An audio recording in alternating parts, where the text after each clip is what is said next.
أما بعد فأعوذ بالله من الشيطان الرجيم. بسم الله الرحمن الرحيم. الذين يرمون المحصنات ثم لم يأتوا بأربعة شهداء فاجلدوهم 80 جلدة ولا تقبلوا لهم شهادة أبدا وأولئك هم الفاسقون إلا الذين تابوا من بعد ذلك وأصلحوا فإن الله غفور رحيم. والذين يرمون أزواجهم ولم يكن لهم شهداء إلا أنفسهم فشهادة أحدهم 4 شهادات بالله إنه لمن الصادقين. والخامسة أن لعنة الله عليه إن كان من الكاذبين.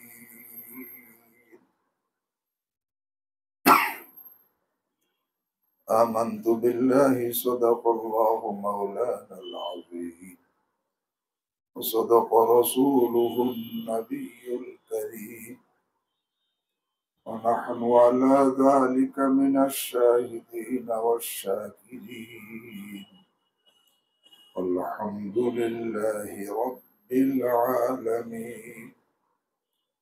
سبحانك لا علم لنا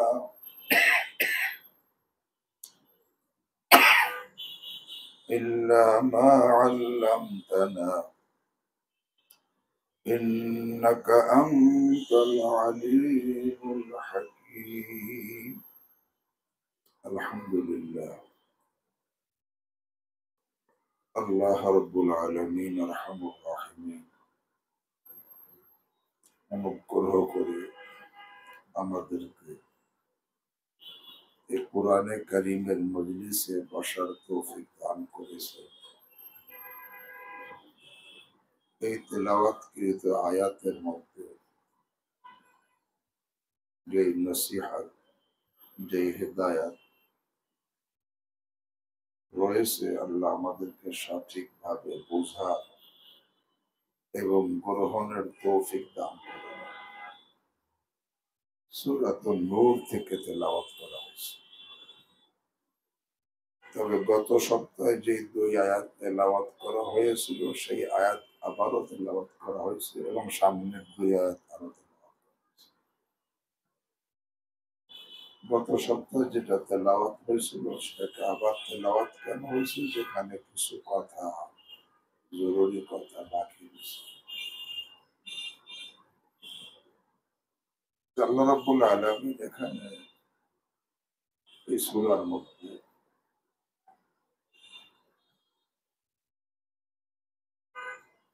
এই অপকর্ম, অবৈধ কাজ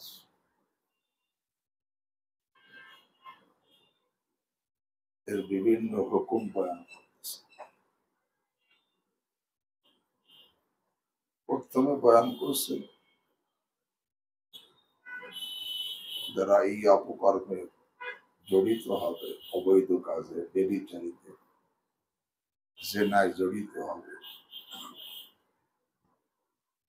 এবং সেটা সাক্ষীর দ্বারা অথবা তার স্বীকারোক্তি দ্বারা প্রমাণিত হবে, তখন এই অপকর্মে জড়িত সে যদি অবিবাহিত হয়, মানে একজন আকেল বালেগ, জ্ঞান সম্পন্ন, প্রাপ্ত বয়সে আজাদ মুসলমান বিবাহিত, বিবাহের পরে স্বামী স্ত্রীর সাথে একসাথে উঠা বসা হয়েছে, এমন যদি বিবাহিত হয়, তার দ্বারা অপকর্ম প্রকাশ পায় এবং সেটা প্রমাণিত হয় তার শিকারের দ্বারা অথবা সাক্ষীর দ্বারা, তখন তার জন্য শাস্তি, কঠিন শাস্তি, সঙ্গে সার বলা হয়, পাথর বেড়ে তাকে শেষ করে দেওয়া। একজন যদি এরকম শাস্তি হয়, সারা জগৎ সতর্ক হয়ে যায়। আর যদি অবিবাহিত হয়, তখন তার শাস্তি 100 দুর্বা। এই হুকুম ছিল। দ্বিতীয় হুকুম ছিল, যে অপকর্মে জড়িত হয় তার মেজাজই বিগড়ে যায়, স্বভাবই পরিবর্তন হয়ে যায়। কেমন পরিবর্তন হয়?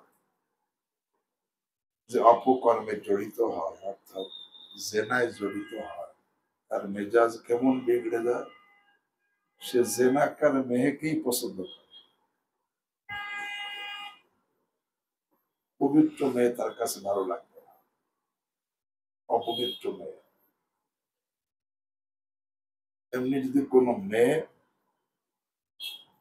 এরকম অপকর্মে জড়িত হয়, তার কাছে পবিত্র ছেলে ভালো লাগবে না, অপবিত্র ছেলেই তার কাছে ভালো লাগবে। কারণ মেজাজই পরিবর্তন হয়ে গেছে। শুধু তাই না, যখন এই অপকর্মে জড়িত হয়, তখন সে মুসলমান অমুসলিম দেখে না, তার তো অপকর্ম করা। এই জন্য বিধর্মী মেয়ের সাথেও তাকে বিবাহ করা, সে বিবাহ করতে চায়, বিবাহ করে, বা বিধর্মী ছেলের সাথে বিবাহ বসে। এই দ্বিতীয় হুকুম ছিল এই অপকর্মের। তৃতীয় হুকুম যেটা ছিল, সেটা আল্লাহ রাব্বুল আলামিন ইরশাদ করেন, আল্লাযীনা ইয়ারমুনাল মুহসানাত, আল্লাযীনা, যে সমস্ত পুরুষেরা, ইয়ারমুনা অপবাদ লাগায়, মুহসানাত পবিত্র মেয়েদেরকে, যারা নির্দোষ পবিত্র, মুহসানাত বলা হয় ওইখানেও প্রাপ্ত বয়সে, এরকম ভাবে জ্ঞান সম্পন্ন, আজাদ, মুসলমান, পবিত্র মেয়ে, যার দ্বারা কখনো গুনাহ হয়নি, এমন মেয়েকে অপবাদ লাগায়। কিসের অপবাদ এখানে উল্লেখ নেই, তবে সামনে যেহেতু বলছে, অপবাদ লাগানোর পরে 4 জন সাক্ষী না আনলে তাকে শাস্তি দেওয়া হবে। 4 সাক্ষীর কথা যখন বলছে, তাহলে বোঝা গেল এই অপবাদ কিসের অপবাদ? জিনার অপবাদ। অপবাদ লাগাইলে তাকে 80 দোররা মারে, যে অপবাদ লাগাবে তার উপর 80 দোররা লাগানো হবে।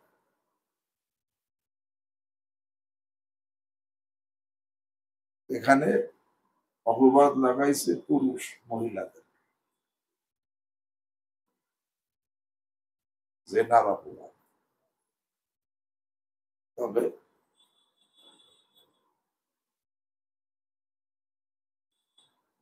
শুধু এই এক সুরতের সাথে খাস না, পুরুষ মহিলাকে অপবাদ লাগাইছে, এমনি ভাবে মহিলা পুরুষকে অপবাদ লাগাইছে, এরও একই হবে। অথবা এক পুরুষ আর এক পুরুষকে অপবাদ লাগাইছে, এরও একই হবে। অথবা এক মহিলা আর এক মহিলাকে অপবাদ লাগাইছে, এর একই হবে। কি? 4 জন সাক্ষী পেশ করতে না পারলে তাদের অপবাদ লাগানোর কারণে, যে অপবাদ লাগাবে তাদেরকে 80 দোররা করে লাগানোর হুকুম দিচ্ছেন কে? আল্লাযীনা ইয়ারমুনাল মুহসানাত, যারা নাকি জিনার অপবাদ লাগাবে স্পষ্ট ভাবে এই পবিত্র মেয়েদের।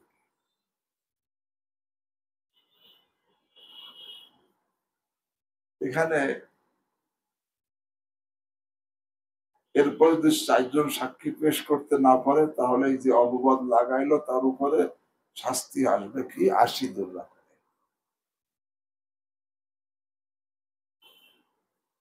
এখানে কেউ সন্দেহ করতে পারে তাহলে তো শরীয়তের বিধান, কেউ যদি এরকম ভাবে কাউকে সরাসরি অপকর্মে জড়িত দেখে তখন সেই এই কথা কখন সে বলবে? সে নিজ চোখে দেখছে অপকর্মে জড়িত দেখলে সাথে সাথে তার একিন থাকে যে আরো 3 জন দেখছে, আমি ছাড়া আরো 3 জন পুরুষ দেখছে, এবং তাদের ব্যাপারে এটা জানা থাকে যে তারা প্রত্যেকেই সাক্ষী দিবে, তখন সে বলবে। নতুবা যদি সে একা দেখছে অন্য কোনো সাক্ষী নাই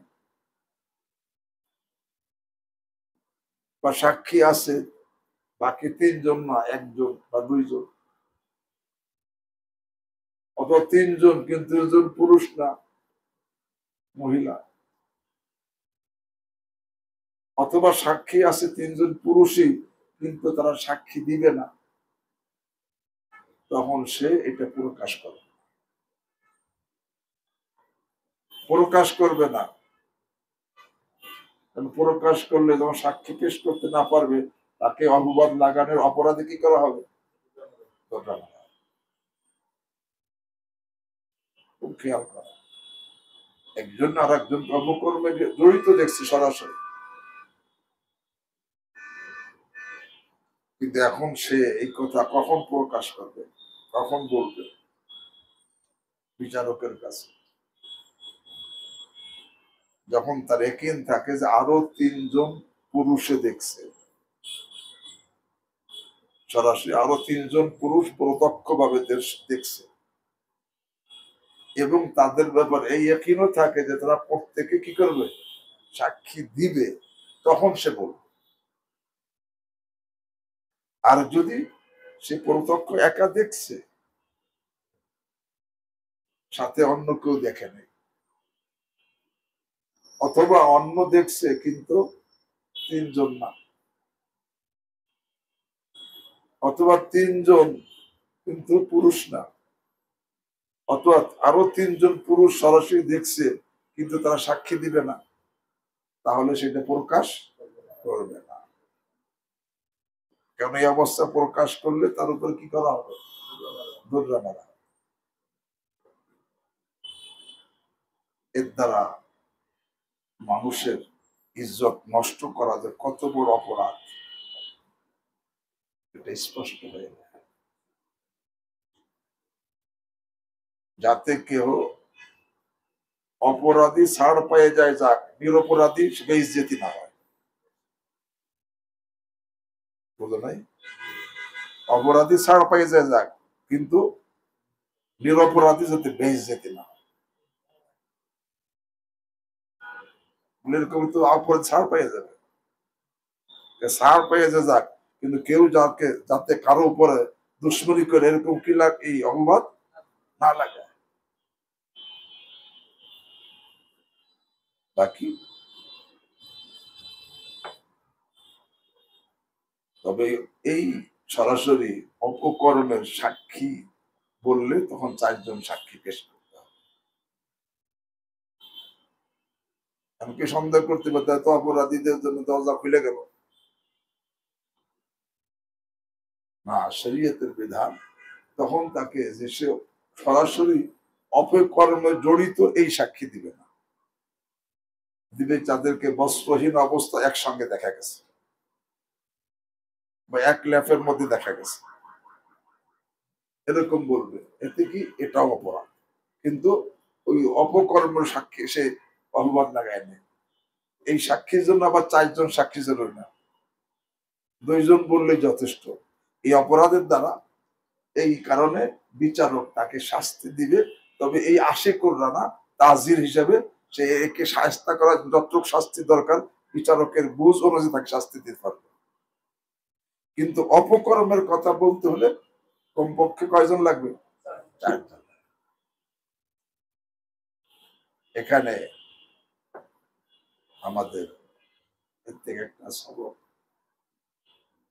আমাদের সমাজে কিন্তু কেউ কি দেখছে সন্দেহ করে বলা শুরু করে দেয়।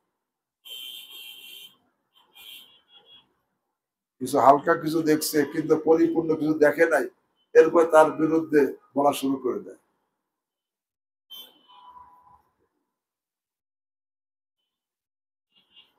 এখানে আল্লাহ বলতেছেন যারা নাকি এরকম পবিত্র মহিলাদেরকে অপকর্মের, স্পষ্ট ভাবে অপকর্মের অপবাদ লাগাবে।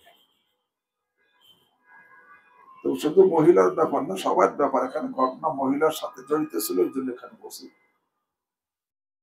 যে পুরুষ মহিলাকে অপবাদ লাগায়, মহিলা পুরুষকে অপবাদ লাগায়, এক পুরুষ আর এক পুরুষকে অপবাদ লাগায়, এক মহিলা আর এক মহিলাকে, সবার একই হুকুম।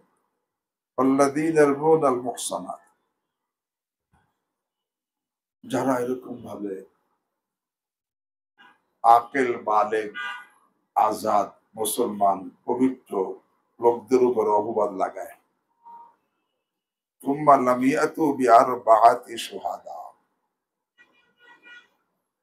অপবাদ লাগাইছে কিন্তু 4 জন সাক্ষী সে আনতে পারে নাই। আর কেউ সাক্ষী নাই,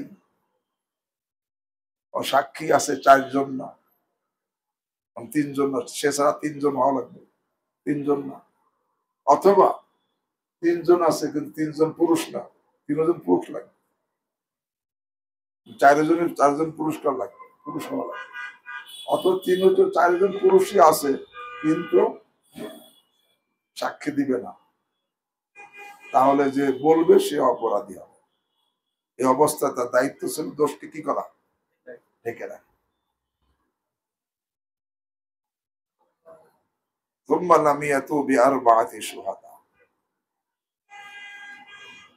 এই যে অপবাদ লাগানো, এটা কিন্তু বান্দার হক নষ্ট করা। যার অপবাদ লাগানো হয় তার মান সম্মানের হক নষ্ট করে দেওয়া হয়, একে বলে হকুল আব। এই অপবাদ লাগানোর মধ্যে হকুল আব, বান্দার হক নষ্ট করা হয়, তার মান সম্মান কি করা হয়, নষ্ট করা হয়। এই জন্য এর যে শাস্তি 80 দোল্লা, কখন এই বিচারক 80 দোল্লা কখন লাগাবে? যখন যার হক নষ্ট করছে, যার সম্মান নষ্ট করছে, যখন দাবি করবে, মোতালাবা করবে যে আমার হক নষ্ট করছে, আমি চাই তাকে 80 দোল্লা মারা হোক। কিন্তু যার হক নষ্ট করে সে ছাড় দিলে কিন্তু সে মাপ পাই যাবে। কিন্তু অপকর্মে প্রমাণিত হয়েছে 4 জন সাক্ষী দ্বারা, এটা কিন্তু এই অপকর্মটা এখানে বান্দার হক না, আল্লাহর হক নষ্ট করা হয়েছে। এখানে প্রমাণ হইলেই তার শাস্তি হবে, কেউ দাবি করুক আর না করুক। জেনার শাস্তি প্রমাণ হইলেই তার শাস্তি হবে।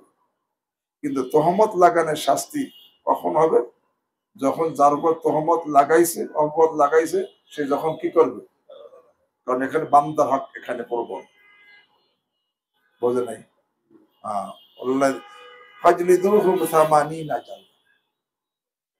অর্থাৎ যার উপর অপবাদ লাগানো হয়েছে তাকে এরকম ভাবে, সে যদি দাবি করে বিচারকের কাছে যে আমি চাই যে শাস্তি হোক, এর শাস্তি আমি চাই,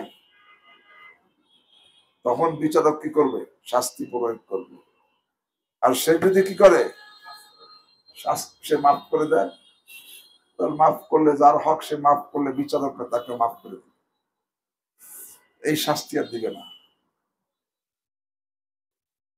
বাকি বিচারক তখন তাকে অন্য শাস্তি দিতে পারে। তাকে 80 দৌড়া মারবে। ওয়ালা তাকবালু লাহুম শাহাদাতান আবাদা। আল্লাহ বলেন, বিচারকদেরকে বললেন তোমরা তাকে 80 দৌড়া মারো, এবং বলে যে এই যাদেরকে 80 দৌড়া মারলা, অপবাদ লাগানোর অপরাধে যাদেরকে তোমরা 80 দৌড়া মারছো, এদের সাক্ষী আর কোনোদিন গ্রহণ করবে না। এদের সাক্ষী আর গ্রহণ হবে না। এদের সাক্ষী এখন আর সাক্ষীদের যোগ্যতা এদের রইল না। একে তো 80 দৌড়া মারা হবে, আবার তার সাক্ষী আর গ্রহণ হবে না। আল্লাহ তাকবালু লাহুম শাহাদাতান আবাদা। কোনোদিন তার সাক্ষী গ্রহণ তোমরা করবে না।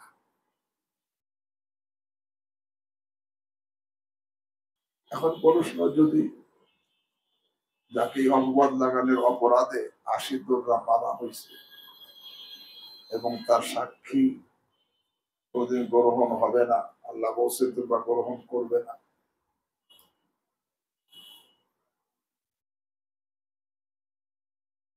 এই লোকটা যদি এই শাস্তি পাওয়ার পরে তওবা না করে,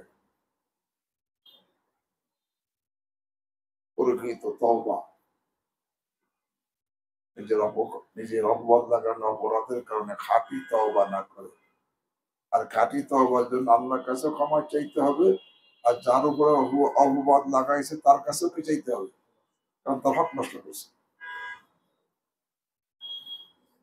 অর্থাৎ সে অন্যায় কাজ থেকে বিরত হয়ে গেছে এবং লজ্জিত হয়েছে, আল্লাহর কাছেও ক্ষমা চাইছে, যার উপর অপবাদ লাগাইছে তার কাছেও ক্ষমা চাইয়া তওবাকে পরিপূর্ণ করছে।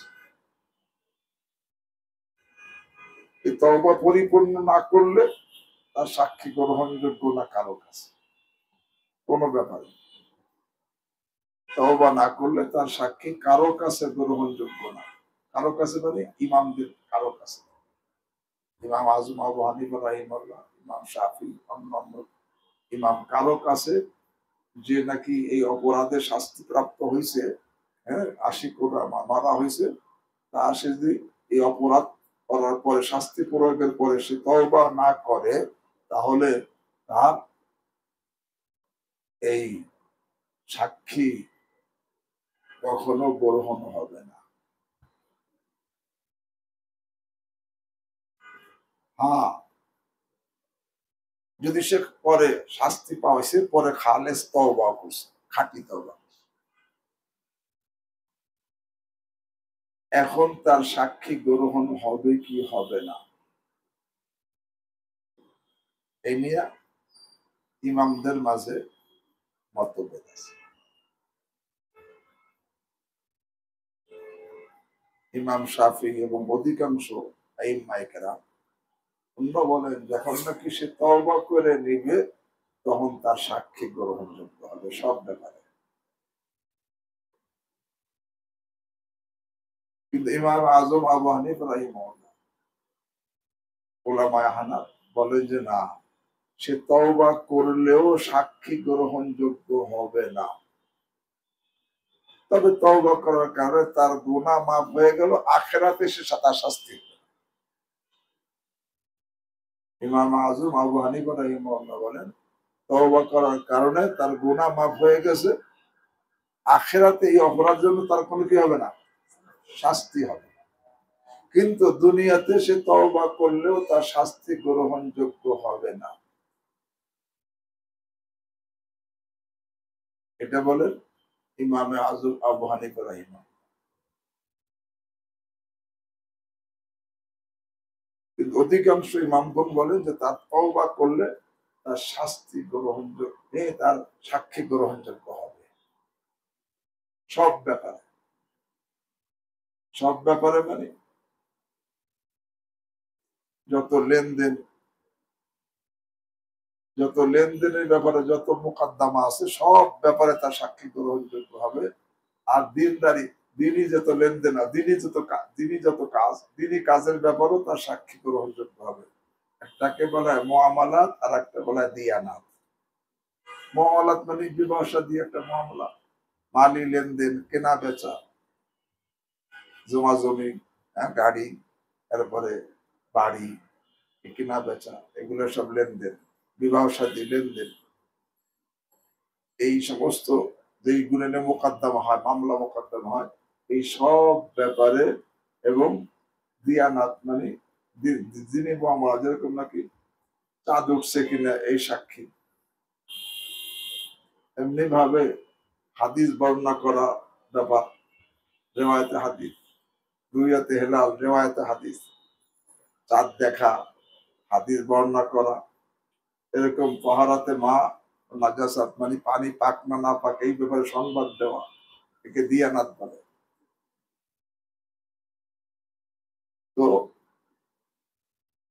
অধিকাংশ উলামায়ে কেরাম বলেন তওবা করলে সব ব্যাপারে তার সাক্ষী গ্রহণযোগ্য, ওই মুআমালাতের ব্যাপারেও গ্রহণযোগ্য, যেরকম বিবাহ শাদী, এরকম ভাবে মালি লেনদেন, ব্যবসা বাণিজ্য, যত ঝগড়া বিবাদ, আমানত, বিরাসি সম্পদ কে কতটুকু পায়, এই ব্যাপারে এটা মুআমালা, এই সব ব্যাপারে। আর দিয়ানাত মানে যে দিনই ব্যাপার, যেরকম চাঁদ উঠছে কিনা, এখন একজন আমি চাঁদ দেখছি, এই সাক্ষী দিল। এমনি হাদিস বর্ণনা করা, রেওয়ায়েতে হাদিস, হাদিস বর্ণনা করলো, অতএব পানি পাক না না পাক এই সংবাদ দেওয়া, এগুলোকে দিয়ানাত, দিনই ব্যাপার। অধিকাংশ উলামায়ে কেরাম বলেন তওবার পরে তার সাক্ষী সব ব্যাপারে গ্রহণযোগ্য, এমনি মুআমালাতের ব্যাপারে গ্রহণযোগ্য, দিয়ানাতের ব্যাপারেও কি গ্রহণযোগ্য। কিন্তু ইমাম আযম আবু হানিফা রাহিমাহুল্লাহ বলেন তওবার পরে শুধু দিয়ানাতের মধ্যে সাক্ষী গ্রহণযোগ্য, কিন্তু মুআমালাতের মধ্যে তার সাক্ষী গ্রহণ হবে না। অধিকাংশ উলামায়ে কেরাম যারা বলে যে তওবার পরে সাক্ষী গ্রহণযোগ্য হবে, তারা দলিল দেন এই আয়াতের শেষ অংশ, উলাইকা হুমুল ফাসিকুন, যারা এরকম ভাবে অপবাদ লাগাইলো, শাস্তি প্রাপ্ত হইল, এরা হলো গুনাহগার। ইল্লাল্লাযীনা তাবু মিন বাদি যালিকা আসলাহু ফা ইন্নাল্লাহা গফুরুর রাহিম। তবে যারা নাকি তওবা করে নিল, এরপরে অপবাদ লাগানোর শাস্তি হওয়ার পরে তওবা করে নিছে, ওয়া আসলাহু, এবং যাদের অপবাদ লাগাইছে তাদের থেকে ক্ষমা চেয়ে মুআমালা মীমাংসা করে নিছে, তাহলে ফা ইন্নাল্লাহা গফুরুর রহিম, নিশ্চয়ই আল্লাহ ক্ষমাশীল, দয়ালু, মানে মাফ করে দিবে। এখন অধিকাংশ উলামায়ে কেরামরা বলেন যেখানে আল্লাহ বলছেন যে ইল্লাল্লাযীনা তাবু, যে যারা তওবা, এদেরকে যারা অপবাদ লাগাবে এবং অপবাদ লাগায় চারজন সাক্ষী পেশ করবে না, তাদেরকে আশিদরা মারো এবং তাদেরকে এরকম ভাবে তাদের সাক্ষী কখনো কবুল করবে না, এরা হলো গুনাহগার, ফাসিক। তবে ইল্লাল্লাযীনা তাবু, তবে যারা তওবা করে নিল, তাদের তাদের তারা ব্যতিক্রম, অর্থাৎ তাদেরটা গ্রহণ করবে। এই বলেন অধিকাংশ উলামায়ে কেরাম, ফুকাহায়ে কেরাম, আইম্মায়ে কেরাম। তারা বলেন যে ইল্লাল্লাযীনা তাবু, এই যে ইস্তিসনা বলে আরবিতে, এটা বাদ দেওয়া হয়েছে এই যে ওয়ালা তাকবালু লাহুম শাহাদাতান আবাদা, তাদের সাক্ষী কখনো গ্রহণ করবে না এবং তারা ফাসিক, এই দুইটা থেকেই ইস্তিসনা, যে না ইল্লাল্লাযীনা তাবু, তওবা করলে সাক্ষী গ্রহণ করবে এবং তারা ফাসিক থাকবে না। কিন্তু ইমাম আযম আবু হানিফা রাহিমাহুল্লাহ বলেন এই কথাটা ইল্লাল্লাযীনা ইস্তিসনা, এখানে শুধু উলাইকা হুমুল ফাসিকুন থেকে, যারা এরা হলো গুনাহগার, বা তওবা করলে তারা গুনাহগার থাকবে না, তাদের আল্লাহ গুনাহ মাফ করে দিবেন, আখিরাতে তারা কি মাফ পেয়ে যাবে। ইমাম আযম আবু হানিফা রাহিমাহুল্লাহ তার কথা দলিল দুইটা দেন, যে আয়াতের মধ্যে আসছে ওয়ালা তাকবালু লাহুম শাহাদাতান আবাদা, হ্যাঁ, কখনো তাদের সাক্ষী, আবাদা মানে কখনো, আজীবন কখনো তাদের সাক্ষী গ্রহণ হবে, করবে না তোমরা, কখনো করবে না যখন বলছে তওবার পরে করলে তো সে আবাদিয়া থাকলো না, আবার সে গ্রহণ হয়ে গেল। আল্লাহ কইছে আল্লাহ তাকবালু লাহুম শাহাদাতান শুধু বলেন নাই, তাদের সাক্ষী তোমরা গ্রহণ করবে না এতটুকু বলেন না, এবং আল্লাহ তাকবালু লাহুম শাহাদাতান আবাদা, কোনদিন তোমরা তাদের সাক্ষী গ্রহণ করবে না, তওবা করুক আর না করুক। হ্যাঁ, এখন তওবার পরে গ্রহণ করলে তো আবাদা থাকে না, চিরকাল যে তুমি গ্রহণ করবে না সেটা থাকলো না।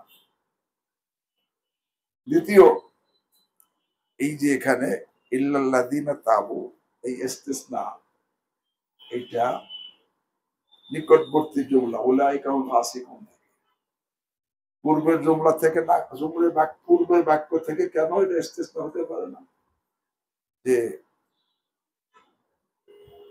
ফাজলিদুহুম সামানিনা জালদা, আল্লাহ বিচারকদেরকে বলতেছেন যখন সে তহমত লাগাইলো, সাক্ষী পেশ করতে পারলো না, হে বিচারকরা তোমরা তাকে 80 দৌড়া মারো, অর্ডার। আবার ওয়ালা তাকবালু লাহুম শাহাদ আবাদা, ওই বিচারকদেরকে আল্লাহ বলেন, নিষেধ করে দিলেন যে তাদের সাক্ষী তোমরা কখনো গ্রহণ করবে না।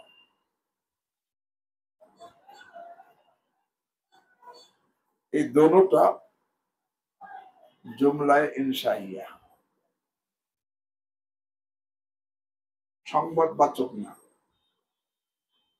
একটা আদেশ একটা নিষেধ। সুতরাং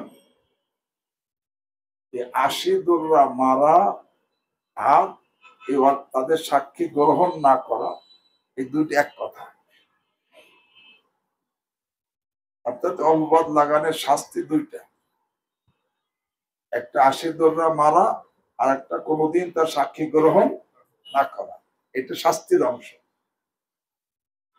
এটা অপরাধের শাস্তির অংশ। তওবা করলে সে শাস্তি তো মাফ হয় না, গুনাহ মাফ হয়, শাস্তি কি হয় না, মাফ হয় না। যখন সে তওবা করছে, আখিরাতে গুনাহ মাফ হয়ে যাবে, আখিরাত সে বেঁচে যাবে, কিন্তু এই অপরাধে যে শাস্তি নির্ধারণ করা হয়েছে, এই শাস্তি কি হয় না, মাফ হয় না। এই জন্য ওলামায়ে হানাফ বলেন, যেখানে তওবা করলে তার এই মুআমালাতের মধ্যে, মানে বিবাহ শাদী মধ্যে গন্ডগোল লেগে গেছে, কেনা বেচার মধ্যে গন্ডগোল লেগে গেছে, হ্যাঁ, জমা জমি নিয়ে গন্ডগোল লেগে গেছে, আমানত লাগছিল সেই দিনে গন্ডগোল লাগছে, এই সব বলা হয় মুআমালা। এখানে এই যাদের পর এই জিনার অপবাদ লাগানোর অপরাধে যাদেরকে শাস্তি দেওয়া হয়েছে, তাদের সাক্ষী গ্রহণযোগ্য হবে না। হ্যাঁ, তওবা করলে হবে, হ্যাঁ, যদি এরা তওবা করে নেয়। একজন লোক তওবা করলে তখন সে গুনাহগার থাকে না, সে দিনদার হয়ে যায়। কি হয়ে যায়? দিনদার হয়ে যায়। এখন দিনদার হওয়ার কারণে সে যদি চাঁদ দেখার সাক্ষী দেয়, অর্থাৎ সে আগে তওবা করে নিছে, এখন অবস্থার পরিবর্তন হয়ে গেছে, এখন সে চাঁদ দেখার সাক্ষী দিল যে আমি নিজে চাঁদ দেখছি, এতে চাঁদ প্রমাণিত হবে, তার সাক্ষী গ্রহণযোগ্য হয়। যদি সে কোনো হাদিস বর্ণনা করে, তো হাদিস গ্রহণযোগ্য হবে। যদি সে বলে পানিটা পাক বা পানিটা না পাক, তার এই সংবাদ কি হবে, গ্রহণযোগ্য হবে। কারণ দিয়ানাতের জন্য সাক্ষীর যোগ্যতা থাকা শর্ত না, দিনদার হওয়া শর্ত। আর মুআমালাতের মধ্যে সাক্ষীর যোগ্যতা থাকতে, সাক্ষী হওয়ার যোগ্যতা থাকতে হয়। সাক্ষী হওয়ার যোগ্যতার মধ্যে একটা শর্ত এটা, তা এই অপবাদ লাগানোর অপরাধে সে শাস্তিপ্রাপ্ত না হওয়া। আরো শর্ত আছে শাস্তির, সাক্ষী দেওয়ার যোগ্যতা, সাক্ষী দেওয়ার জন্য যোগ্য হওয়ার জন্য অনেকগুলো শর্ত। তার মধ্যে একটা শর্ত অপবাদ লাগানোর অপরাধে শাস্তিপ্রাপ্ত না হওয়া। কারণ যে নাকি অপবাদ লাগানোর অপরাধে শাস্তিপ্রাপ্ত হইল, সে সাক্ষী দেওয়ার এই মুআমালাতের ব্যাপারে সাক্ষী দেওয়ার যোগ্যতা কি হারাই।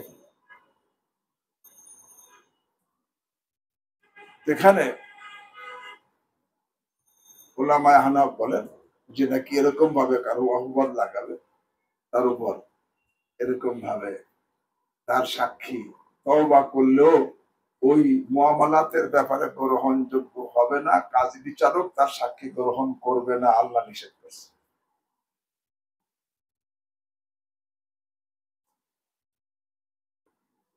উলামায়ে হানাফ আরো দলিল দেন, এছাড়া আরো দলিল আছে। আব্দুল্লাহ বিন আমর বিন আস রাদিয়াল্লাহু তাআলা আনহু থেকে রিওয়ায়াত বর্ণনা মারফু হাদিস, আল মুসলিমুনা উদুলুন বাযুহুম আলা বায ইল্লা মাহদুদান ফি ফি ফি ফিরিয়া ফি ফিরিয়াতিন। অর্থাৎ মুসলমান সব বিশ্বস্ত, একে অপরের বিরুদ্ধে সাক্ষী সবগুলো গ্রহণযোগ্য বিশ্বস্ত হবে, তবে শুধু ওই ব্যক্তির শাস্তি সাক্ষী গ্রহণযোগ্য হবে না মাহদুদান ফি ফিরিয়া, অর্থাৎ এই অপবাদ লাগানোর অপরাধে শাস্তি প্রাপ্ত যে তার সাক্ষী কি হবে না। হাদিসের মধ্যে আল্লাহ আল মুসলিমুনা উদুলুন বাযুহুম আলা বায ইল্লা মাহদুদান ফি ফিরিয়াত। আব্দুল্লাহ ইবনে আব্বাস রাদিয়াল্লাহু তাআলা আনহুমা এবং ইমাম জুহরি বলেন যে শাহাদাতুল কাযিফ লা তাজুজু ওয়া ইন তাবা, অপবাদ যে লাগায় তার সাক্ষী বৈধ হবে না যদিও সে তওবা করে নেয়। তাওবাতুহু বাইনাহু ওয়া বাইনাল্লাহ, হাসে তওবা করলে তার এবং আল্লাহর মাঝে তওবা হয়েছে, সে গুনাহ মাফ হবে, আখিরাতে মাফ পাবে, কিন্তু তার শাস্তি কি হবে না, সাক্ষী। শাহাদাতুল কাযিফ লা তাজুজু ওয়া ইন তাবা। ইবনে আব্বাস রাদিয়াল্লাহু তাআলা আনহু। এমনি ভাবে হাসান বসরি রাহিমাহুল্লাহ বলেন এই অপবাদ যে লাগায় তার ব্যাপারে লা শাহাদাতা লাহু ওয়া ইন তাবা, তার সাক্ষী হবে না যদিও সে তওবা করে নেয়, যদিও সে তওবা করে নেয়। অতওবাতুহু ফীমা বাইনাহু ওয়া বাইনাল্লাহ, তার তওবা আল্লাহ এবং তার মাঝে তওবার মামলা হবে, কিন্তু এই সাক্ষী গ্রহণ হবে না। ইব্রাহিম নাখি বলেন লা তাজুজু শাহাদাতুল মাহদুদ ফিল কাযাফ ওয়া ইন তাবা, অপবাদ লাগানো অপরাধে যাকে শাস্তি দেওয়া হলো তার সাক্ষী গ্রহণযোগ্য হবে না যদিও সে তওবা করে নেয়। কাজী সুরাই বলেন ইয়াকবালু তাওবাতাহু ইয়াকবালুল্লাহু তাওবাতাহু ওয়া লা আকবালু শাহাদাতাহু, যে নাকি যাকে নাকি অপবাদ লাগানো অপরাধে শাস্তি দেওয়া হয়েছে সে তওবা করলে আল্লাহ তার তওবা কবুল করবেন, কিন্তু কাজী সুরাই যে নাকি ৬০ বছর বিচারক ছিলেন, হ্যাঁ, তিনি বলেন যে আমি তার সাক্ষী গ্রহণ করব। এই সমস্ত কারণে উলামায়ে আহনাফ বলেন যে কি এরকম ভাবে যদি এই অপবাদ লাগানোর অপরাধে কাউকে শাস্তি দেওয়া হয়, সে যদি তওবা করেও নেয় তারপরে মুআমালাতের মধ্যে তার সাক্ষী কি হবে না, গ্রহণযোগ্য হবে না, কারণ তার এরকম ভাবে সাক্ষী দেওয়ার যোগ্যতা সে হারিয়ে ফেলছে। বাকি দিয়ানাতের মধ্যে তার সাক্ষী গ্রহণযোগ্য কেন হবে, দিয়ানাতের জন্য কি হওয়া সত্য না, আরে সাক্ষী হওয়ার যোগ্যতা সত্য না। এমনকি আরে আজাদ হওয়া শর্ত না, গোলামও সাক্ষী দিতে এই দেয়ানাতে মামলা খবর দিতে পারে। এমনি ভাবে বালেগ হওয়া শর্ত না, প্রাপ্ত বয়স হয় নাই কিন্তু অল্প বয়স, হ্যাঁ এখনো প্রাপ্ত বয়স বাকি, তার সে তার রেওয়ায়ত গ্রহণযোগ্য। এমনি ভাবে সে গোলাম, এরকম ভাবে, কারণ দিয়ানাতের ব্যাপারে সাক্ষী হওয়ার যোগ্যতা, সাক্ষী হইতে আকেল বালেগ হৌর মুসলমান সব হওয়া লাগে। দিয়ানাতের জন্য এগুলো কি প্রয়োজন নেই। ইমাম বুখারী রাহিমাহুল্লাহ উনি অধিকাংশ ওই জমহুরের সাথে উনি এক দলিল পেশ করছেন, ওমর রাদিয়াল্লাহু তাআলা আনহুর আমলের দ্বারা। ওমর রাদিয়াল্লাহু তাআলা আনহু 3 ব্যক্তিকে এই অপবাদ লাগানোর অপরাধে শাস্তি দিয়েছিলেন 80 লাখ।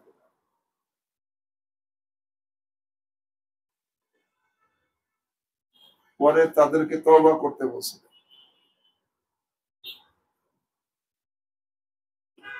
এবং তিনি বলছেন মান তাবা কাবিলতু শাহাদাতাহু, যে তওবা করে নেবে আমি তার সাক্ষী কবুল করব। এর দ্বারা ইমাম বুখারী রাহিমাহুল্লাহ, তিনি তো অধিকাংশ উলামাদের পক্ষে, উনি বলেন যে তওবা করলে তার সাক্ষী কি হবে, গ্রহণযোগ্য। ঘটনা কি, ওমর রাদিয়াল্লাহু তাআলা আনহুর খেলাফতের সময় অর্ধ জাহান তো নয়, ইসলামের ছায়া তুলেছিল, মানে এই ইরাক, ইরান সব, ইরান এরকম ভাবে সব ওনার এসে খেলাফতের আন্ডারে চলে আসছিল। ওনার পক্ষ থেকে বাসরার গভর্নর ছিল মুগীরা ইবনে শুবা, আর কুফার গভর্নর ছিল আবু বকরা রাদিয়াল্লাহু তাআলা আনহু। মুগীরা ইবনে শুবা উনি ছিলেন খুব তেজি, বিচক্ষণ, বেরেনি, বেপরোয়া চলতেন। কিন্তু আবু বকরা ছিলেন জাহেদ তারেকে দুনিয়া, সরল মনা, অর্থাৎ দুনিয়ার কোন মোহ তার মধ্যে ছিল না, দুনিয়া ত্যাগী, সরল মনা। উনি ছিলেন কুফার গভর্নর আবু বকরা, আর মুগীরা ইবনে শুবা ছিলেন বাসরার গভর্নর। কিন্তু মেজাজের মধ্যে দুইজনে দুই রকম, এদের মধ্যে মিল ছিল না, মেজাজে মিল নাই, একজন গরম আর একজন নরম। এই জন্য ওনাদের মধ্যে প্রতিদ্বন্দ্বিতা চলত, মেজাজে মিল নাই, ইখতিলাফ মতনাক্য চলত, প্রতিদ্বন্দ্বিতাও ছিল। কিন্তু আবু বকরা উনি চাইতেন যে এই মুগীরা যে কোনো ভাবে মাযুর হয়ে যায়, কারণ ওনার সাথে ওনার মনে না। এই জন্য উনি যে ওনার কোন ত্রুটি পায় কিনা, যে ত্রুটির কারণে ওমর রাদিয়াল্লাহু আনহুর কাছে বইলা তাকে এখান থেকে মাযুর করতে পারে কিনা, এই তাকে রয়েছে এই আবু বকরা। একদিন রাত অন্ধকারে মুগীরা ইবনে শুবা তার ঘর থেকে বের হয়েছে অন্ধকারে। আবু বকর তো তার তাকে থাকে, সে কি করে, তার কোন দোষ আছে কিনা থাকলে সেটা ওমর রাদিয়াল্লাহু তাআলা আনহু বইলে তাকে এখান থেকে বরখাস্ত করবে। এখন আবু বকর রাদিয়াল্লাহু তাআলা আনহু উনিও সাহাবী, উনি দেখেন আস্তে আস্তে অন্ধকারের মধ্যে বের হইয়া একটা মহিলা, তার নাম হলো রাকবা, কুনিয়াত উম্মে জামিল, তার ঘরে ঢুকছে এই মুগীরা ইবনে শুবা। গিয়ে তার সাথে সহবাস করতেছে।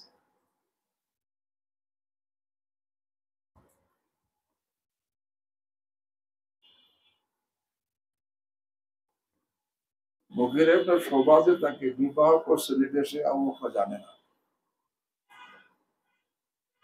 সে মনে করে বেগানা মেয়ে। এখন যখন সে দেখছে যে সে ওই মেয়ের কাছে গিয়া তার সাথে সহবাস করতেছে, তখন একা দেখলে তবে না, ৬০ জন সাক্ষী লাগবে।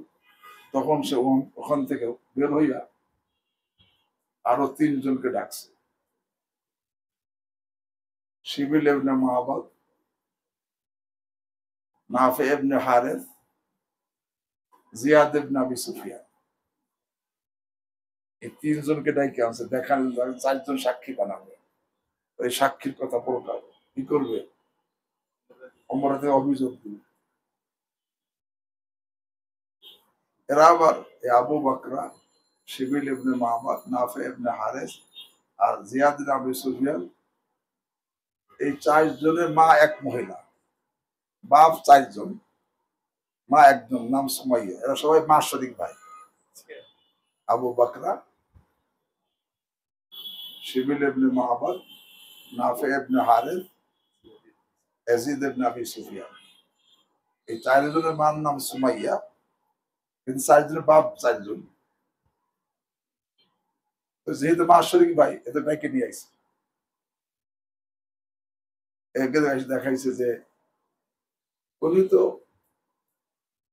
বিবির কাছে গেছে, কিন্তু ওরা তো কেউ জানে না।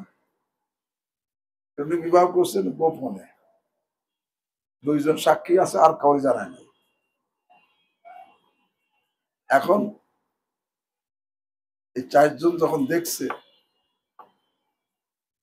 এখন এই ৪ জন চলে গেছে ওমর রাদিয়াল্লাহু কাছে,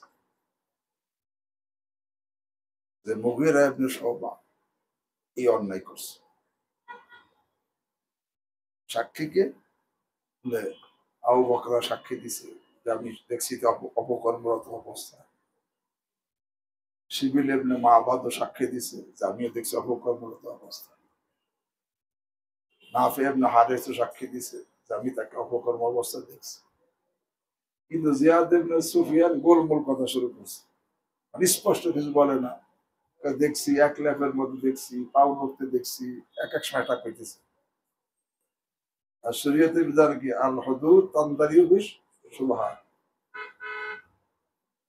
এখন ওমর রাদিয়াল্লাহু তাআলা আমার কাছে যখনই এই অভিযোগ নিয়ে আসছিল, তখন উনি একটা দোয়া করছিল, আল্লাহুম্মা আনকিযিল মুগীরা মিনাল হাদ। আল্লাহ, আপনি মুগীরাকে হদ থেকে মুক্তি দেন, নাজাত দেন, ও যেন বেঁচে যায়।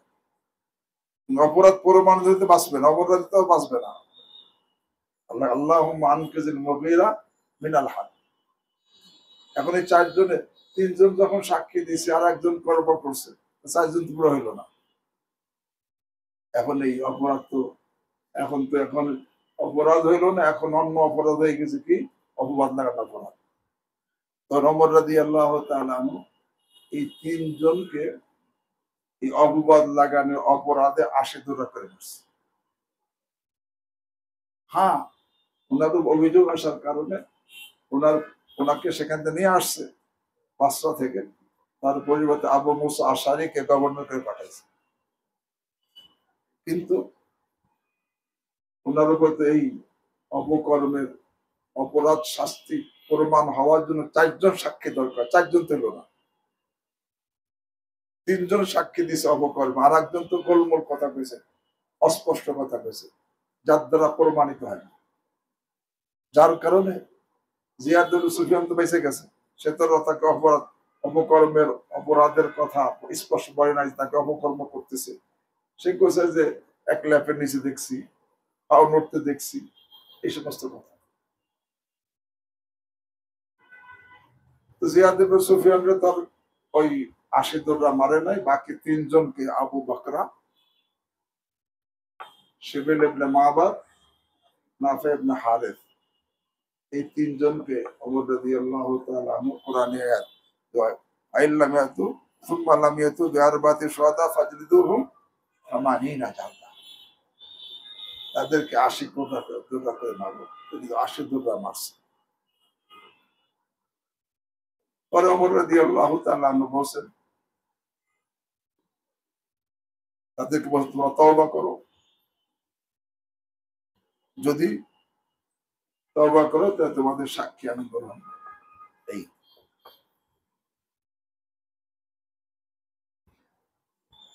কিন্তু এর দ্বারা ইমাম বুখারী দলিল দিছে যে এখানে তওবা করলে সাক্ষী কি হবে? গ্রহণ হবে। ওমর রাদিয়াল্লাহু তাআলা তওবার দাওয়াত দিলে শিবিল ইবনে মা'বাদ আর নাফি ইবনে হারিস সে তওবা করছে, কিন্তু আবু বকর আর তওবা করে নাই। কিন্তু শশককে দেখছি, আমি শশককে দেখছি, এটাকে মিথ্যে কেমনে বলবো?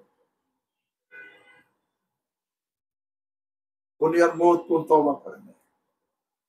নাফি ইবনে হারিস আর শিবিল ইবনে মা'বাদ দুইজন তওবা করছে, তাদের সাক্ষী ওমর গ্রহণ করছে। তবে এই যে গ্রহণ করছে কিসের ব্যাপারে? মুআমালাতের ব্যাপারে না দিয়ানাতের ব্যাপারে? ওটা আম বলছে, কিন্তু আম না, দিয়ানাতের দলিল।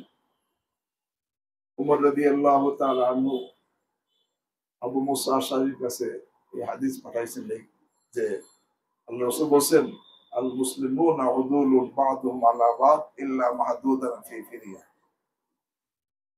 মুসলমানরা সব বিশ্বস্ত, একজন আরেকজনের বিরুদ্ধে তাদের সাক্ষী গ্রহণযোগ্য, তবে যাকে নাকি অপবাদ লাগানোর অপরাধে শাস্তি দেওয়া হয়েছে তার সাক্ষী কি হবে না? এখানে আমাদের বলতেছেন শাস্তি গ্রহণযোগ্য হবে না, আর এখানে আমি গ্রহণ করবো, তো বোঝা গেল এক ব্যাপারে হবে না আর এক ব্যাপারে হবে। এই জন্য উলামায়ে আহনাফ বলেন যে এখানে, হ্যাঁ, এখানে দিয়ানাতের ব্যাপারে সাক্ষী গ্রহণ হবে, তওবা করবে, কিন্তু মুআমালাতের ব্যাপারে যে শাস্তি প্রাপ্ত অপবাদ লাগান অপরাধে যে শাস্তি প্রাপ্ত, তার কাছে এরকম ভাবে সাক্ষী গ্রহণযোগ্য হবে। এখানে একটা প্রশ্ন, এত কিছু হইল, সাক্ষী নিল, শাস্তি দেওয়া হইল, কিন্তু মুগীরা ইবনে শুবা কেন বললেন না যে আমি তো তাকে বিবাহ করছি, আমার স্ত্রী? এই কথা বলে সব শেষ, হ্যাঁ, তাই না? সব শেষ। উনি বললেন না কেন? উনি এই জন্য বলেন না, ওমর রাদিয়াল্লাহু তাআলা ঘোষণা দিয়েছিলেন, কেউ যদি গোপনে বিবাহ করে, বিবাহের সময় সেটা প্রচার না করে, প্রসিদ্ধ না করে, গোপনে বিবাহ করে, তাহলে আমি তাকে চরম শাস্তি দিব। কাছে গোপনে বিবাহ করলে একে তো অপরাধীদের জন্য দরজা খুলে যায়, ও যে আমি বিয়ে করে নিছি, হবে না রে? গোপনের বিবাহ যদি এইভাবে গ্রহণযোগ্য হয়, অর্থাৎ সে, তাহলে তো যত অপরাধী সে আমার স্ত্রী, আমি বিবাহ করে নিছি। এই জন্য ওনার ঘোষণা ছিল যে বিবাহ করবে এরকম প্রচার ছাড়া, প্রসিদ্ধ করা ছাড়া, গোপনে, আমি তাকে শাস্তি দিব। এখন মুগীরা কয় যে আমি স্ত্রী, এটা তোমরা জানে না, কেউই জানে না, বিয়ে প্রসিদ্ধ হলে তো এই প্রশ্নে আসতো না। আবু বকর ওরা কেউ জানতো না, জানতে বেগে নাম হই না। এখন এই জন্য এই শাস্তির ভয়ে মুগীরা ইবনে শুবা স্বীকার করে নাই যে আমার স্ত্রী, আসলে এটা ওনার কি স্ত্রী।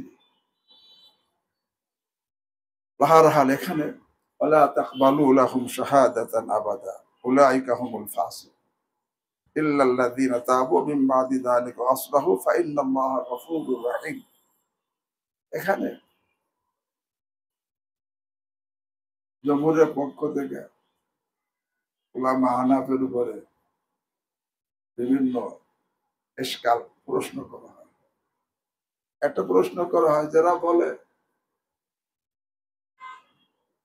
অপবাদ লাগানোর অপরাধে শাস্তি প্রাপ্ত ৮০ দোররাতে খাইছে, সে তওবা করলেও তার সাক্ষী গ্রহণযোগ্য হবে না। কিন্তু এরা কয়, হানাফিরা বলে যেরকম দুইজন শাস্তি প্রাপ্ত লোকের সামনে বিবাহ হইলে বিবাহ হয়ে যাবে।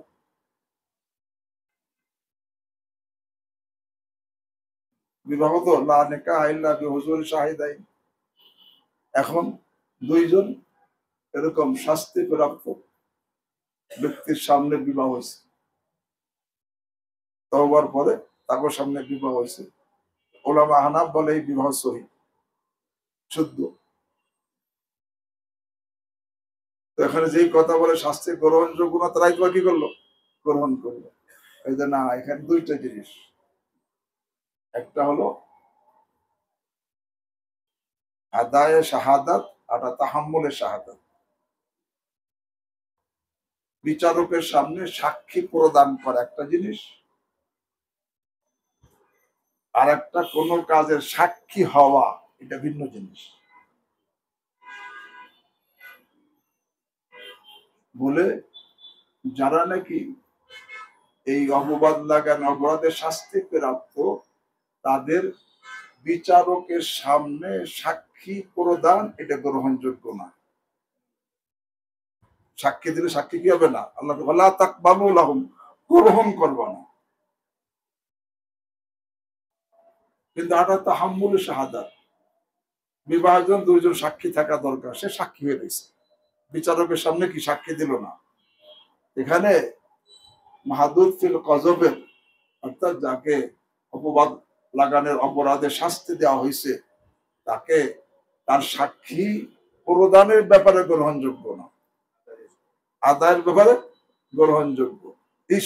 ইসের মধ্যে তাহাম্মুলের ব্যাপারে অর্থাৎ সাক্ষী হওয়ার ব্যাপারে গ্রহণযোগ্য। সুতরাং দুই সাক্ষী ছাড়া বিবাহ হয় না।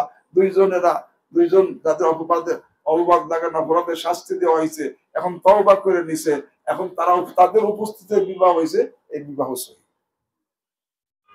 হ্যাঁ, যদি আবার গন্ডগোল লেগে যায়, তো বিচারকের সাক্ষীর প্রয়োজন হয়, তাহলে আর এদের সাক্ষী গ্রহণযোগ্য হবে না।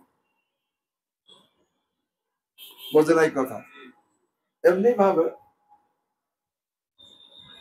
বলে কেন গ্রহণযোগ্য, সাক্ষী হওয়ার জন্য আহলে বেলায়েত হইতে হয়, অর্থাৎ নিজের কর্তৃত্ব থাকা লাগে।